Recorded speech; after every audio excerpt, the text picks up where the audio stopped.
Hey, so this video is aimed at all the Australians who still believe in backburning, or even believe that the Aboriginal technique of backburning was a good thing, and that the only way to, deal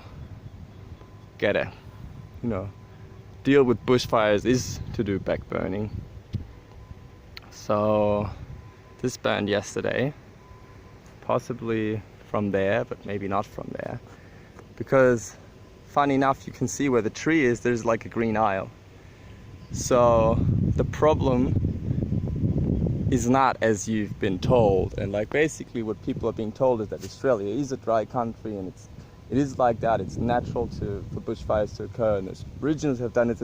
All these justification and excuses for why this is happening, but really why is this happening? Because we humans, especially the Western people, but also the Aborigines, have destroyed the country. 60,000 years ago, when the Aborigines came, there were still huge marsupials, like 5, 6, 8 meters high, like corresponding to elephants and hippos and really large mammals, and they've all been wiped out, and the country has been more and more destroyed from a very lush place. Like 60,000 years ago, the whole of Australia was a rainforest, and now we have this. And the problem is that we've destroyed the environment and we've destroyed the soil, and that's especially problematic in the tropics, because in the tropic all the life is in the leaves, in the living organic matter, because once the sun does hit the soil, like I can't, it's 10 in the morning and I can't stand here because it's too hot. So you need, in the tropics, it's different than in Europe, you need that protection. And even in Europe, you can see in the Mediterranean that there the same thing happened. The Romans cut everything down and it never regrew because of farming and goat grazing. And now it's a half desert. Go to Greece, it's a half desert, or almost a desert. And same thing happened to Australia.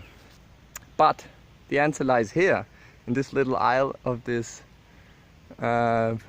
last remnant of a recovery project, where they transplanted natives, and where he is, it hasn't burned. And why did it not burn? Because there the soil still holds enough moisture. And that's the secret, to get moisture and the carbon and the life back into the soil, because a live soil and alive plants are not vulnerable to this. Here everything has dried out, has been mowed. This is being mowed, so basically by mowing you interfere, you cut down the recovery process, the accumulation of fertility, of water and nutrients. You cut it down and bring it back to zero. You press a reset. You don't let it come back up. If they would have let it come back up, which is like it is over there where I took the black bean video, this wouldn't have happened. And I think you can believe me when I say that. And for me, this is proving that.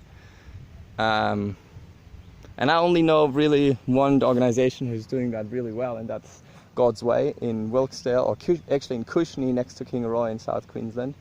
And they're seeding terraces there with, as I mentioned earlier, so the terraces are there to harvest the water, so the water doesn't run off and erode away the topsoil. And then they have different techniques of seeding native seeds with green manures and with mulch, in order to provide water, food and shelter for the soil life, to get the whole recovery process kick-started again. And from there on, it will take care of itself, with maybe some management that we have to do, because by destroying the environment, we've also gotten rid of the helpers that God has provided, and those are the animals. And the animals fulfill different tasks in kind of gardening the plants, such as pruning them, or spreading seeds and all those kind of things. And by eliminating them, or eliminating their habitat, which is even worse, the bigger an animal is, the more habitat it needs. So by eliminating their habitat, we have taken out those helpers, and so until they come back, we have to do that job, and it's a whole lot of work. And not very many people are, including, as I could see when I worked there myself, are not very willing to put in that hard labor. So again, to conclude, if we only here would have let the environment recover on its own, this wouldn't have happened. And not only can we let it, but we can help it, because in some places it's not as good as even up here, and it's bad up here, but it's much worse in other places in Australia and in the world. We have to help the environment to even get to the stage so it can restart again. But there's a little green isle of hope and of faith in here, and I'll leave you with that.